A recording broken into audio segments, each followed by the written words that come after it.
ang mga multo sa Hacienda Monte Cristo. Muling ibinebenta ang haciendang kinatatakutan sa bansang Australia.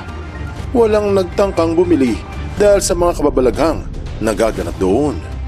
Marami ang nagpatunay na ang mga paramdam ay totoo.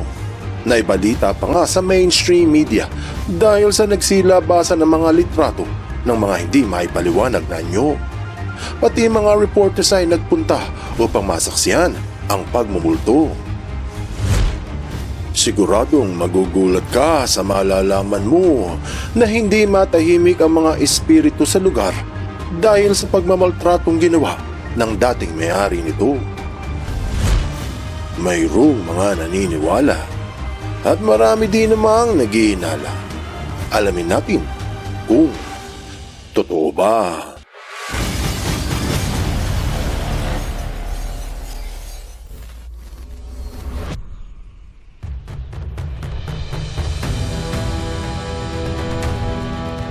Sa New South Wales, bansang Australia, matatagpuan ang bayan ng Junee. Tahimik dito dahil ito yung tinatawag nilang rural area o lugar sa Australia na walang katao-tao. Dito matatagpuan ang kinatatakutang Monte Cristo Homestead. Hindi gaano relihiyoso ang mga Australiano at hindi rin gaano sila mapamahiin. Meron din mga naniniwala pero hindi katulad sa Pilipinas. Kaya ang mga multo na sabi-sabi ng mga taga-Junee ay hindi pinuna ng una. Pero nang nagtagal, dumami ang mga nakakakita. Hanggang sa ang balita ay kumalat sa buong bansa noong mga taong 1980s. Pinuntahan ito ng mga news channels para malaman kung ano ang nangyayari. Binisita ito ng ilang politiko dahil nga nag-viral ang mga multo. Tapos mga YouTubers na ang nagsidatingan kalaunan. Sa laking gulat ng mga pumaroon, sila ang nakasaksi sa kakaibang nagaganap sa hacienda. Marami ang nakakita sa mga maitim na figura, full body apparition na nakatayo sa isang tabi. Nakarinig sila ng iyak ng sanggol, sigaw ng isang batang lalaki. Inulat ang ingay ng kadenang hinihila, boses ng umuungol at yapak sa sahig. Isang direktor na hindi naniniwala sa multo ang pumunta doon at nakakita ng mga lumulutang sa ere. Pati ang isang broadcasting network sa bansa na Daily Telegraph ay nagulat na may mga orb na lumulutang sa loob. Yung isang pamilya na tumira ay binalita na kung ano-ano ang kanilang narinig. Meron pang isang nagsumbong sa kapulisan dahil meron daw siyang nakitang pinatay sa loob ng bahay kahit wala naman. Hindi ito katulad ng mga haunted house sa Pilipinas na nananakot lang yung mga ghost hunters. Ang Monte Cristo ay napatunayan na nababalot sa kababalaghan. Maraming content creators ang nag-upload hinggil dito, pero wala sa kanila ang nagdetalye kung bakit may mga nagpaparamdam at hindi rin matumbok ang pinakadahilan kung bakit tila maglo ang mga espiritong nandoon. Yan ay kung totoo na merong masasamang espiritu. Upang matunto ng katotohanan, mas mainam siguro kung babalikan ang nakaraan bago matapos ang taong 1800s. Sa simula, ang mag-asawang sina Christopher Crowley at Elizabeth Crowley ay namumuhay ng simple lamang. Meron silang pamilya, nakatira sa isang maliit na bahay at isang kayog, isang tuka. Si Christopher ay magsasaka na nagsika para maitaguyod ang pamilya. Hindi naging madali ang unang mga taon matapos silang magsama. Pero kahit ganun, hindi sila sumuko. Taong 1878 nang magbukas ang Great Southern Railway sa Australia. Isa ito sa mga unang koneksyon ng train sa bansa na ginamit upang magkarga ng maraming produkto papunta sa mga syudad. Sa hindi nakakaalam, ang Australia ay mga 25 beses na mas malaki pa kumpara sa Pilipinas. Kaya ang Great Southern Railway ay napakahalaga sa transportasyon ng tao, ng hayop at ng mga produkto. Dahil dito, nagkaroon ng oportunidad ang bayan ng Junee sa kalakalan at nakita ito ni Christopher na mapagkakakitaan ng kanyang pamilya. Nag-invest siya sa pagtatayo ng railway hotel malapit sa istasyon para may matuluyan yung mga manggagawa. Dahil dito, kumita ang pamilya at nagsimulang umayos ang buhay at nagpatayo sila ng mas malaking bahay. Taong 1884, itinayo ang 2 palapag na Victorian-style hacienda na Monte Cristo. Kumuha sila ng mga alalay upang mag-alaga sa mga hayop at mag-aruga sa malaking lupain. Tuloy-tuloy ang pag-asenso ng pamilya Crowley hanggang sa lumaki ang kanilang mga anak. Mabuting magulang ang 2. Binibisita ang mga anak sa kwarto gabi-gabi bago matulog. Ibinigay ang lahat ng kinakailangan para sa mga bata. Isang araw sa hapagkainan, nangako si Christopher sa kanyang asawa at mga anak na habang siya ay nabubuhay sa mundo, magiging sagana ang kanilang buhay. Subalit katulad ng sabi ng marami, ang buhay ay parang gulong, minsan nasa itaas, minsan ikay nasasagasaan. Dahil taong 1910 namatay si Christopher dahil sa heart failure at blood poisoning. Matapos mamatay ang lalaki, ang asawa nitong si Elizabeth ay lubusang nagdalamhati at halos hindi makalabas ng bahay. Hindi na rin nabigyan ng oras ang 7 nilang mga anak. Sa loob ng 23 taon, ang mga oras ng babae ay ginugol sa attic kung saan may maliit siyang chapel. Hanggang sa namatay si Elizabeth noong 1933. Wala na gaanong detalye sa kung ano ang nangyari sa mga anak. Noong 1948, nagsialisan na yung mga caretaker ng lupa at mga hayop.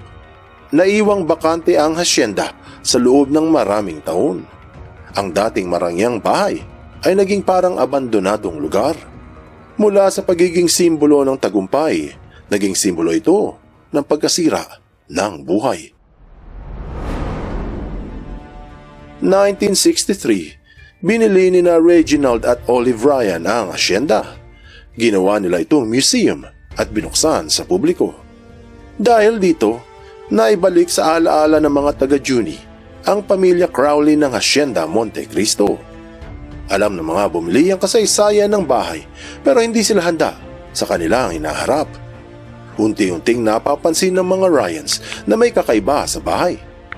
Isa sa kanilang napansin ay ayaw pumasok ng kanilang aso at pusa sa loob na parabang may kinatatakutan. May pagkakataon pa na pag-uwi nila ay bukas ang mga ilaw. Dahil dito nagsimula silang magtanong sa mga taga roon kung ano ba talaga ang nangyari sa mga Crowleys. Hindi naman sila agad naniwala dahil tila kwento lamang ang kumakalat. Hanggang sa sila na ang nakasaksi sa mga kababalaghan.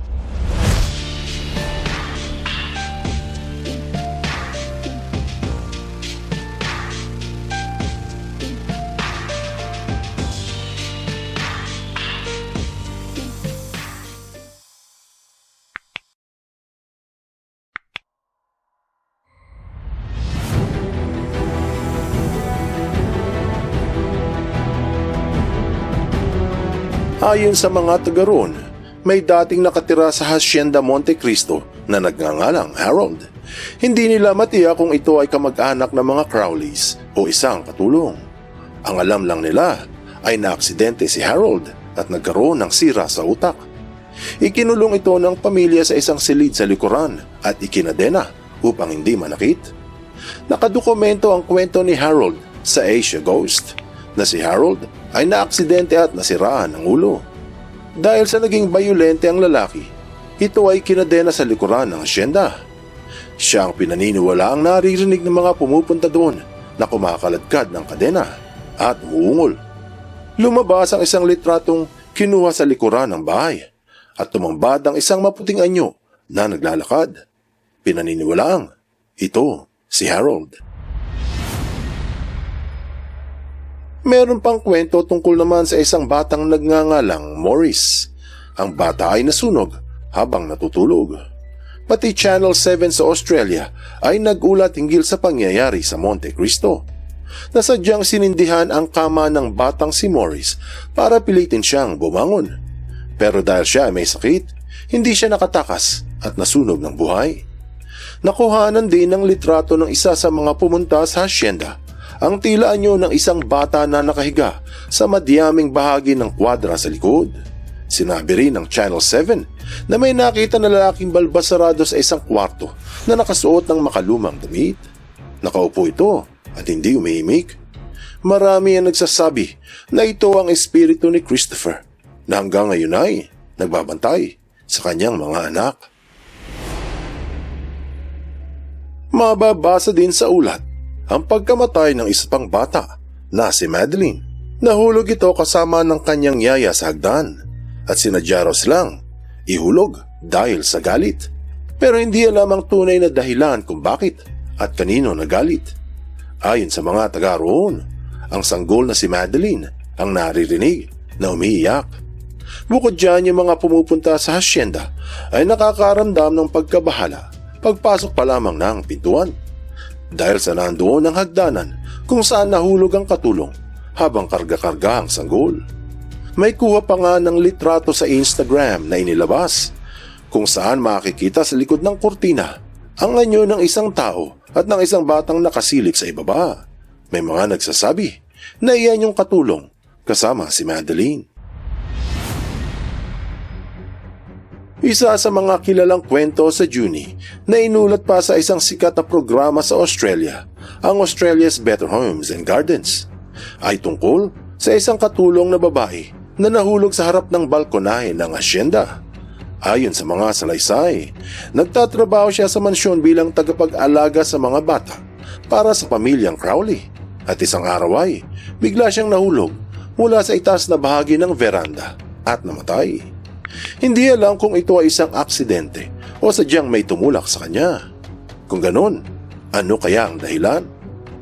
May mga bisita at tour guide sa hasyenda na nagsasabi na noong sila ay pumunta, may nakita silang anino ng babae sa may balkonahe at minsan ay sa hagdanan. Meron pang ulat na yung dugo ng katulong sa ibaba ng balcony ay nakikita sa gabi. Ilang beses nang naaninag ang anyo ni Elizabeth na nakuhanan ng litratong sumisilip sa isang kwarto. Pinost ito sa social media katabi ng litrato mismo ni Elizabeth nang siya ay nabubuhay pa at makikita na ang dalawa ay iisa. Mapapansin na hindi yan AI at hindi rin minanipula. Aksidenteng nakuhanan niya ng isang ghost hunter.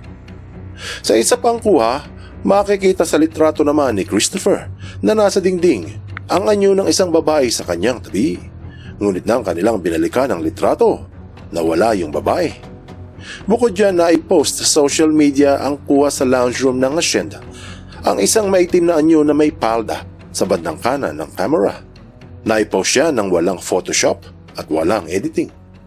Kalaunan na inapag-alaman na meron palang sikretong tinatago ang mag-asawang Christopher at Elizabeth.